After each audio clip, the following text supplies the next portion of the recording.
Em uma cena do filme The Matrix, Morpheus explica a Neo o que é a matriz.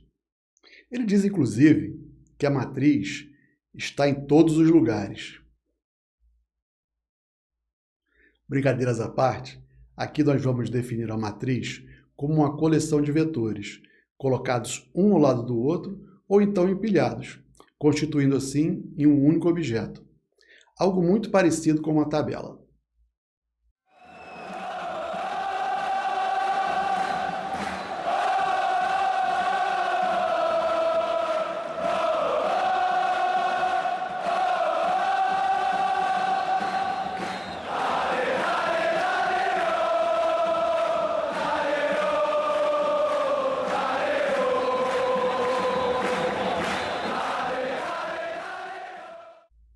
Olá, aqui é Beto Silva, o seu professor do curso Ciência Data Science em Futebol. Geralmente, os dados do futebol são apresentados sob a forma de uma tabela, na qual as linhas são representativas de observações acerca de indivíduos, que nesse caso podem ser jogadores de futebol ou equipes. E as colunas estão associadas a características desses indivíduos, as quais chamamos também de variáveis.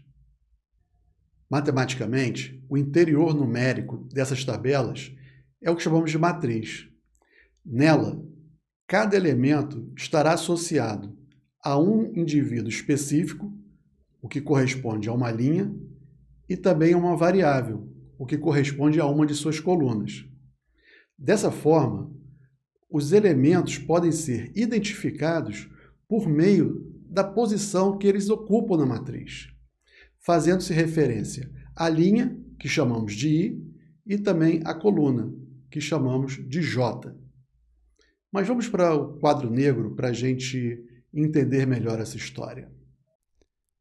Para tratar estatisticamente os dados do futebol, precisamos antes entender o que seja uma matriz, que, por definição, nada mais é do que uma tabela numérica e que é representada por uma letra maiúscula. Cada elemento de uma matriz é simbolizado por uma letra minúscula, com dois índices, sendo o primeiro usado para identificar a linha e o segundo a coluna a qual pertence o elemento. A dimensão de uma matriz é dada pelo número de linhas, que chamamos de n, e de colunas, que chamamos de m. Na matriz A de dimensão n por m mostrada, o elemento A21, por exemplo, refere-se à entrada da segunda linha, pois i igual a 2, e primeira coluna, pois j igual a 1.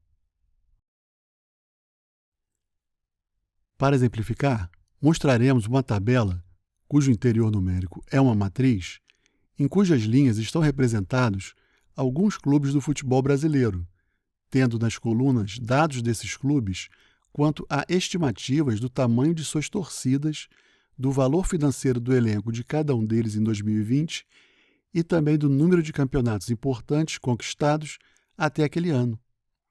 Assim, se chamarmos essa matriz de A, então o elemento A31, terceira linha, primeira coluna, refere-se ao tamanho da torcida do Corinthians, ou seja, 29 milhões de torcedores. E o elemento A83, ou seja, oitava linha e terceira coluna, diz respeito à quantidade de conquistas importantes do Internacional de Porto Alegre, que até aquele momento eram 11. Dessa maneira, identificamos qualquer entrada pela sua posição na matriz e a associamos ao clube e à variável que queiramos. Vejamos alguns tipos especiais de matrizes, classificadas principalmente segundo a sua dimensão, ou seja, pelo seu número de linhas e número de colunas. Começando com a matriz quadrada, que é aquela em que n é igual a m, ou seja, o número de linhas é igual ao número de colunas. Nesse caso, chamamos de diagonal principal ao conjunto de elementos dos quais i é igual a j. Por exemplo, em AN por n, os elementos A11, A22 até ANN formam a diagonal principal de A. Já na matriz B22, cujos elementos são 2, 4, 1 e 0, a diagonal principal de B é formada por 2 e 0. Em continuação ao nosso estudo sobre tipos especiais de matrizes, um outro possível critério é quanto aos elementos em si que a constituem. Por exemplo, uma matriz nula é aquela em que A e J igual a 0 para todo I e J, ou seja, qualquer um de seus elementos é sempre igual a zero.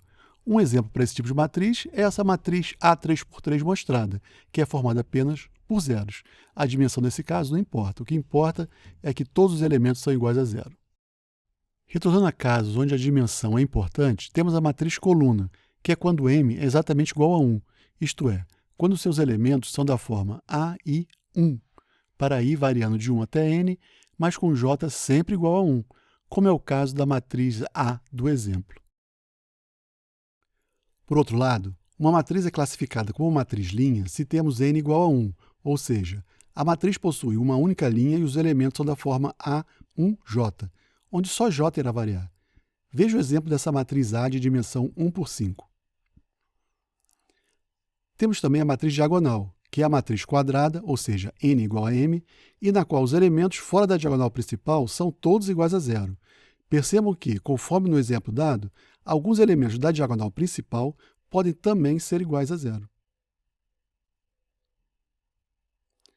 Mais um tipo especial de matriz, e esse muito importante, é a matriz identidade, que é a matriz diagonal com todos os elementos da diagonal principal iguais a 1, ou seja, n igual a m, a e j igual a 1 para i igual a j e a e j igual a 0 para i diferente de j. A notação para esse tipo de matriz é um I maiúsculo com um índice referente à sua dimensão. Portanto, a matriz I3 é a identidade com 3 linhas e 3 colunas. Por último, temos a matriz simétrica, que é a matriz quadrada em que a e j é igual a AJI. Ela funciona como um espelho em relação à diagonal principal. Por exemplo, na matriz S do exemplo, A12 é igual a A21, que é igual a 2, assim como A13 é igual a A31, que é igual a 4, e A23 é igual a A32, que é igual a 0.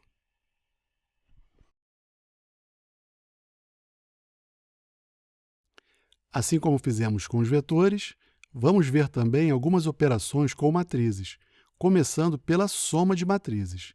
Então, sejam A e B duas matrizes de mesma dimensão, obtemos a matriz A mais B somando os elementos A e J e B e J respectivos, ou seja, somamos o elemento da linha I e coluna J de A com o elemento da linha I e coluna J de B.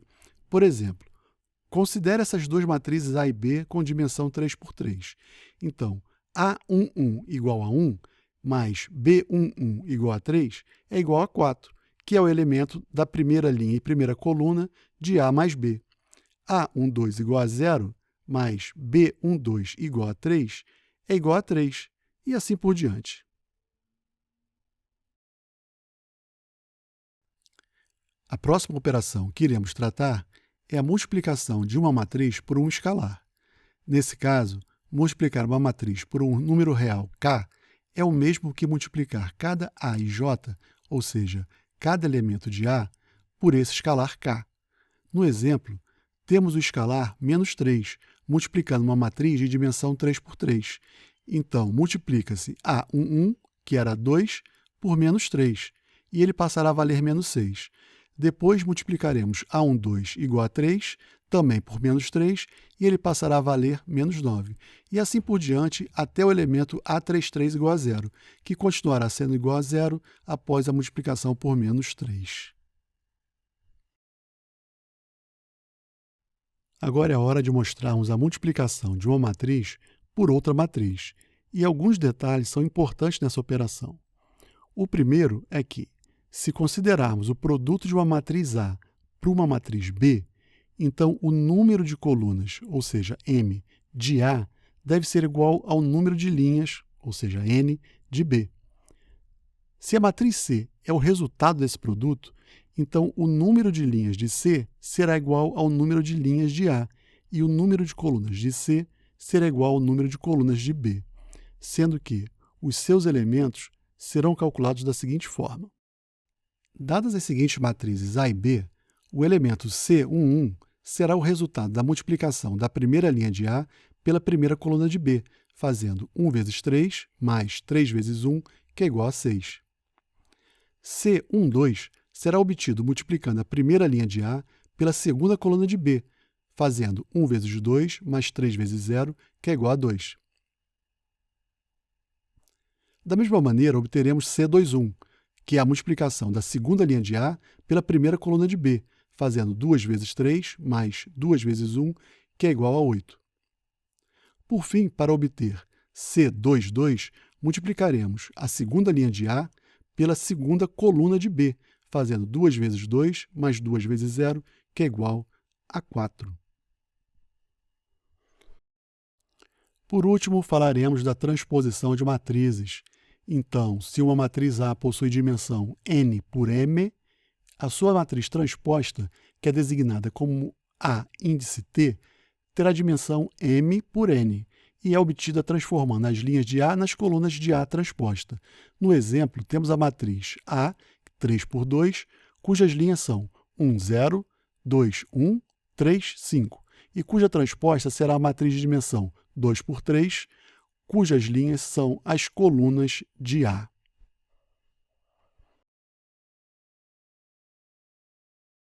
Agora que nós já dominamos a teoria, vamos colocar tudo isso em prática no R. Vamos para o laboratório.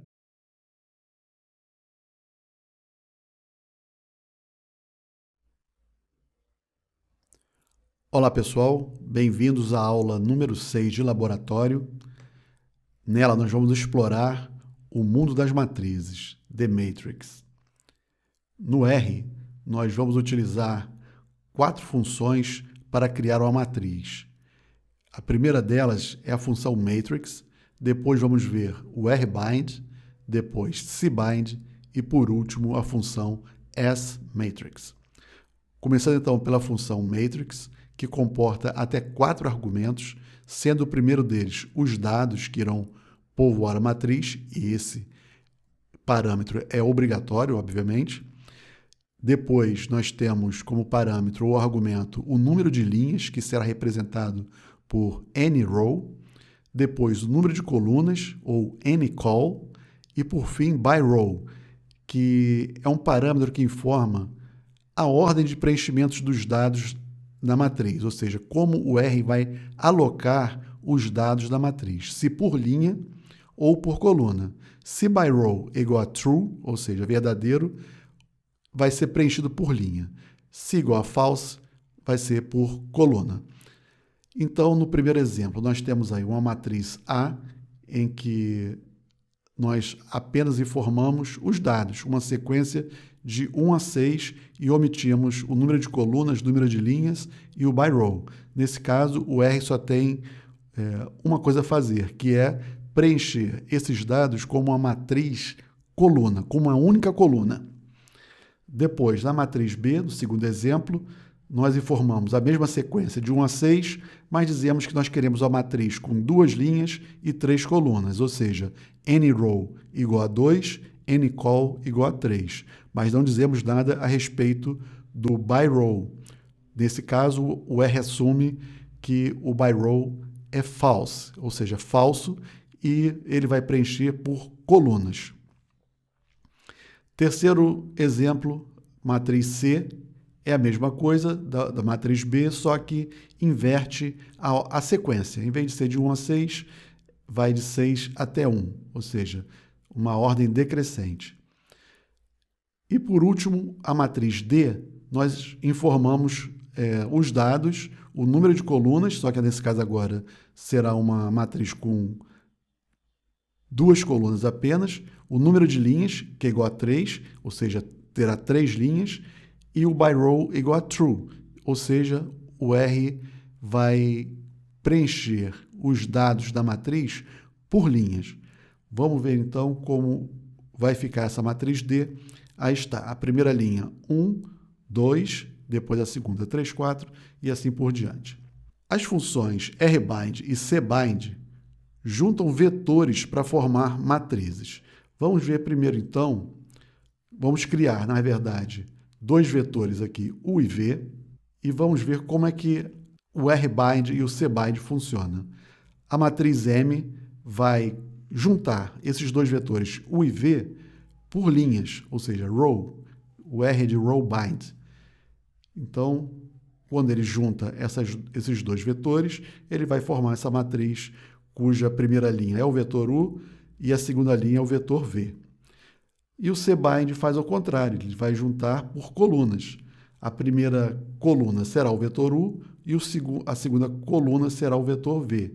E nós vamos atribuir essa matriz ao denominação N, ou seja, então a matriz N vai ser uma matriz 4 por 2, sendo que a primeira coluna é o vetor U e a segunda coluna é o vetor V. Por fim, a função asMatrix vai transformar um objeto qualquer em uma matriz. Então, por exemplo, se nós utilizarmos a função asMatrix e fornecer como parâmetro o vetor U, que nós vimos agora há pouco, e atribuirmos a ela o nome P, ele vai simplesmente formar uma matriz coluna cujos valores são exatamente os elementos do vetor V. Se agora nós pegarmos uma sequência de 3 até 7 e utilizarmos o asMatrix, atribuindo a ela o nome Q, é isso que vai acontecer, uma matriz 5 por 1, cujos elementos é aquela sequência de 3 a 7. Mesma coisa para essa matriz R, eventualmente nós podemos querer utilizar uma matriz desse tipo. Dada uma matriz, às vezes podemos querer obter ou acessar algum ou alguns de seus elementos. Vamos ver então como é que fazemos isso. Para acessar um único elemento, devemos informar a matriz seguida da linha e da coluna entre colchetes. Então, a 1 retorna o elemento da primeira linha e da primeira coluna da matriz A. Se informamos apenas a linha, deixando o espaço da coluna vazio, o R irá retornar todos os elementos daquela linha. Por exemplo, M1, espaço em branco, retorna todos os elementos da primeira linha de M, como nós veremos agora no exemplo da console. Da mesma forma, fornecendo apenas a coluna, deixando o campo da linha em branco, retornará todos os elementos da coluna. Em N2, o R vai nos devolver todos os elementos da segunda coluna de N. Agora percebam, eventualmente podemos querer mais de uma linha ou mais de uma coluna. Então basta utilizar uma sequência, como em N34, espaço, em que o R irá retornar exatamente a terceira e quarta linhas da matriz N, ou então nós podemos querer ainda linhas ou colunas não consecutivas. Então nós podemos utilizar o comando ou a função concatenate, como em NC13, espaço, em que o R irá retornar apenas a primeira e terceira linha da matriz N. Vamos para as operações com matrizes. Primeiro, vamos ver a multiplicação de duas matrizes elemento a elemento, cujo operador no R é o asterisco. Essa não é a multiplicação matricial usual, a que nos referimos na aula teórica. Mas como o R fornece um resultado para ela, vocês já ficam cientes da sua existência. Notem apenas que essa operação só é possível se as duas matrizes têm a mesma dimensão, como é o caso dessas matrizes B e C que definimos anteriormente. Então, a multiplicação elemento a elemento, quando utilizamos apenas o asterisco, é feita dessa forma. O primeiro elemento da matriz B, que é o 1, e o primeiro elemento da matriz C, que é o 6, são multiplicados nessa matriz resultante. O primeiro elemento é 6 vezes 1, que é igual a 6. A nossa operação de multiplicação usual, nós chamamos de multiplicação matricial, é aquela que nos interessa e é realizada utilizando o operador percentagem, asterisco, percentagem. Lembrem que, nesse caso, o número de colunas da primeira matriz deve ser igual ao número de linhas da segunda, que é o que ocorre com a matriz B e D que definimos anteriormente.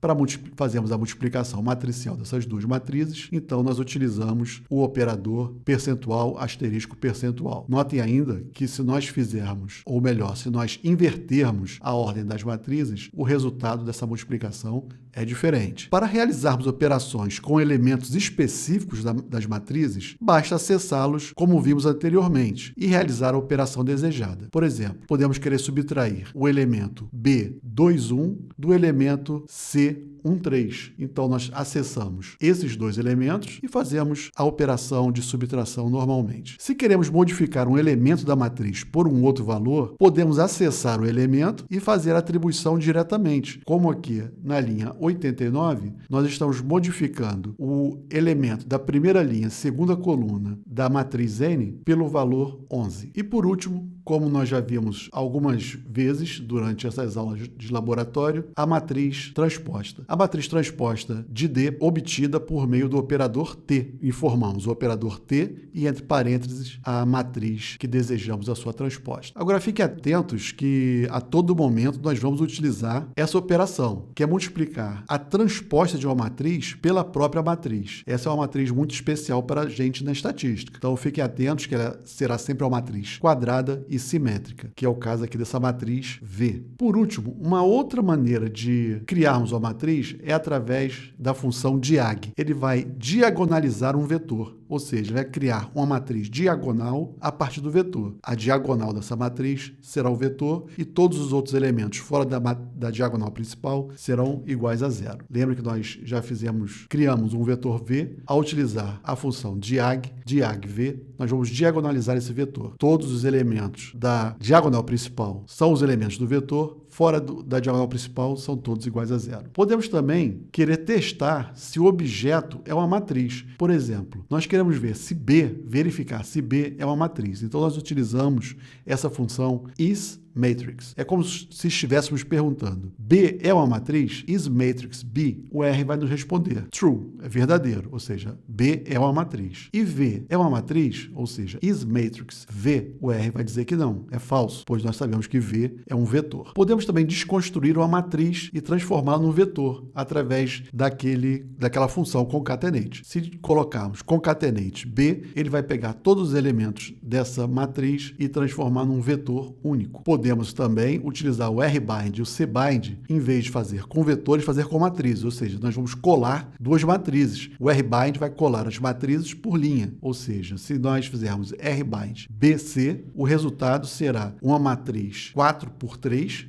visto que a matriz B era 2x3, duas linhas, três colunas, e C também é duas linhas, três colunas. No final dessa operação, rbind BC, nós teremos uma matriz 4 linhas, 3 colunas. As duas primeiras linhas dessa matriz se referem à matriz B e as duas últimas à matriz C. Da mesma forma, ocorre com o cbind, que vai colar essas duas matrizes, vai juntar essas duas matrizes por colunas. E aí? Já dá para encarar o agente Smith? Não? Então tá bom. Na próxima aula a gente treina um pouco mais do nosso Kung Fu.